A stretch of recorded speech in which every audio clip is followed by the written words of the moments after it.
Hello and welcome to another episode. I am Brian, the Unskilled Commander, and this is Deck Break It Down, where I take one of my decks and break it into its component parts, then walk you through the mindset I had when I was building it, where I was trying to take it in terms of function and theme, then call out some of the key cards within each of the areas within the deck, and see whether or not it works. Today's deck is Aisi, Tyrant of the Gyre Strait, a 5/5 for 4 generic and green and blue that says you may play an additional land on each of your turn. Whenever a land enters the battlefield under your control, you may draw a card. So the general theme of the deck is really just to play as many lands as possible and have a bunch of creatures and enchantments and such that have landfall triggers. Not very surprising, pretty standard stuff for a landfall deck, obviously. But within that, there's some really fun cards. The deck has 2 fun creature combos. One of them is infinite damage and one of them is infinite creatures. So the first one is Ashia, Soul of the Wild. Ashia, Soul of the Wild is a 5-drop that says her power and toughness are equal to the number of lands you control. So in a landfall deck, that's going to be pretty big right there.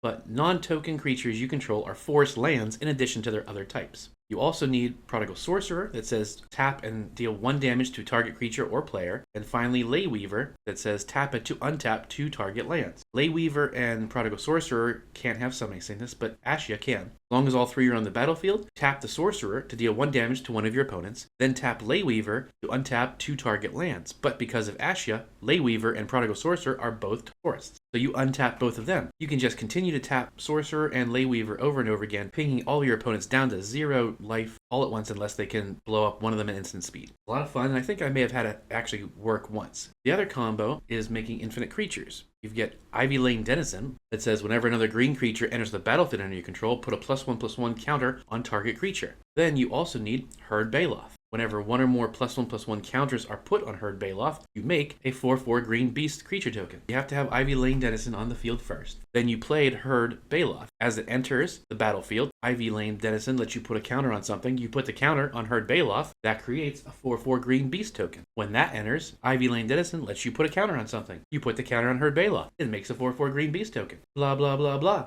Suddenly you've got a million 4/4 green beast tokens. Obviously, in green and blue, I don't really have a ton of ways to give anything haste, so you still need your next turn, and a simple board wipe can take care of it. But it's still a really fun combo to have. There is one more combo in the deck that starts with a creature, but it also needs a different an enchantment, so we'll get to that when we get to the enchantments. Otherwise, in terms of creatures, we've got some fun things like Lotus Cobra that gets you extra mana, Kazan-Ndu Nectar Pot, which gets you life, a couple different creatures like Grazing Glade Heart also gets you life every time a land comes in. Azusa Lost But Seeking lets you play multiple lands per turn, things like that. Rune Crab will help mill your opponents, and I added Platinum Imperium, just as fun because since it's a landfall deck and there's a ton of ramp in here, I have lots and lots of mana really fast, so an 8-drop 8/8 that just says your life total can't change is just fun as a protection spell, so they have to get rid of that before they can try and kill you, and so that hopefully takes away any removal spells onto Platinum Imperium instead of taking away Aisi or someone more important. Moving on to sorceries, we've got 10 of those. These are pretty standard. They're pretty much all just some form of mana ramp. You've got Cultivate, Kadama's Reach, Rampant Growth, of course. Tempt with Discovery. Most of the time nowadays, no one ever gets tempted unless someone happens to be mana screwed and they really, really need an extra land.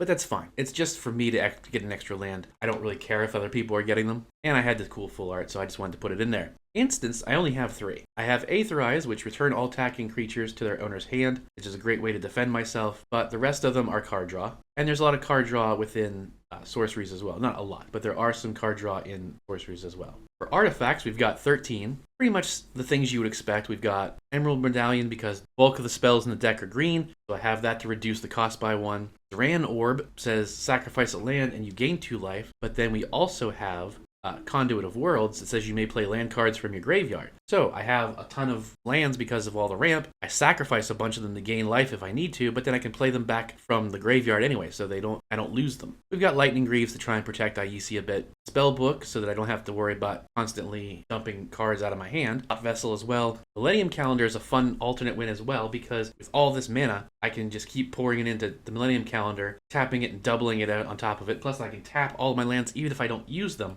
so that on the upkeep, I untap 10, 12, 13, 14, whatever lands, helping to increase the Millennium Calendar as quickly as possible to try and get that win con. I also have Magnetic Mine in there just because there's a lot of decks nowadays that seem to run a lot of treasure generation or foods or whatever, because those tokens are becoming more popular. Styles are getting a lot better cards now. So Magnetic Mine says whenever an artifact is put into a graveyard from the battlefield, it deals 2 damage to that artifact's controller. I don't really have anything that sacrifices artifacts, and I don't have any kind of token generators in here for those kind of tokens, so it's not going to hurt me, but it might hurt my opponents. Finally, we've got 4 enchantments. Again, things to just help me play lands, like Druid class, Exploration. Zendikar's Roll is nice to help make some extra creatures. The key in the enchantments is Abundance. That is the enchantment that pairs with Cultivator Colossus. So this is a combo that allows you to get every single land out of your deck, allowing you to just draw nothing but gas, as it were. So Cultivator Colossus is a 7 mana that says trample, and its power and toughness are equal to the number of lands you control. Awesome. The trample on that is very helpful. But more importantly, when it enters the battlefield, you may put a land card from your hand onto the battlefield tapped. If you do, draw a card and repeat this process. But down here, the enchantment, Abundance, says if you would draw a card, you may instead choose land or non-land and reveal cards from the top of your library until you reveal a card of the chosen kind. Put that into your hand, and all other cards revealed on the bottom of your library in any order. So the way this works, especially if you have Aisi out, and you have all of these, Abundance out on the battlefield, Aisi out, hopefully a bunch of your land drop creatures, and then you play Cultivator Colossus. What happens is, it comes in, you play a land from your hand. Now, obviously, you need a land in your hand for this to really start working, so that's another key point. But you play a land from your hand, and it enters the battlefield tapped. When you do that, you're allowed to draw a card and repeat the process. But because of Abundance, you don't draw, you say land, and then you reveal cards from the top of your library until you draw a land card. That goes onto the battlefield tapped, and then you repeat the process. Plus, when a land enters the battlefield, Aisi says you draw a card, so you can do the same thing on the Aisi trigger. So now you're guaranteed to draw 2 lands, always being able to drop one from your hand onto the battlefield, triggering the Cultivator's ability until you've removed every single land from your deck onto the battlefield. They do all come in tapped. However, it's still really awesome to just completely remove every land from your deck. And then from then on, you're drawing nothing but actual cards that you can use. Creatures, the enchantments, the sorceries, whatever. Now, obviously, if you start drawing into your ramp spells and all the lands are out of your deck, those are useless. But even so, if you can have a couple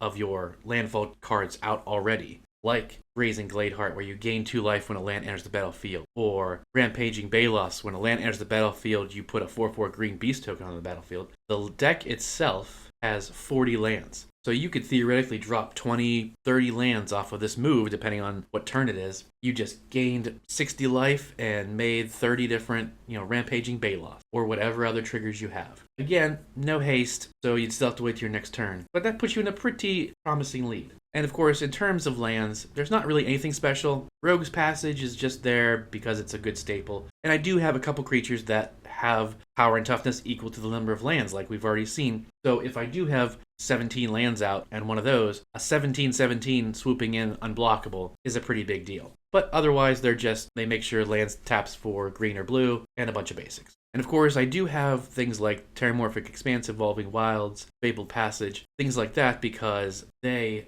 Blighted Woodland, because not only do they come in as a land and trigger Aisi, you can then immediately sack them to go get another land that enters the battlefield, which triggers it again. So you're drawing multiple cards a turn, which, as I've said in lots of videos, card draw is probably your paramount, most important aspect of a deck, because the more cards you can draw, the more you're going to get to whatever it is you need at that moment. Do you need lands? Do you need answers? Do you need creatures? Do you need part of your win con? Drawing a bunch of cards will get you there faster. But that is my Landfall deck, Aisi Tyrant of the Gyre Strait. What do you think? Any cards you think should go in there? Any cards you think should come out? Do you have an Aisi deck or a Landfall deck in general? What do you run? Let me know in the comments. Thanks for watching. Please subscribe, like, and all that junk, and I will see you next time.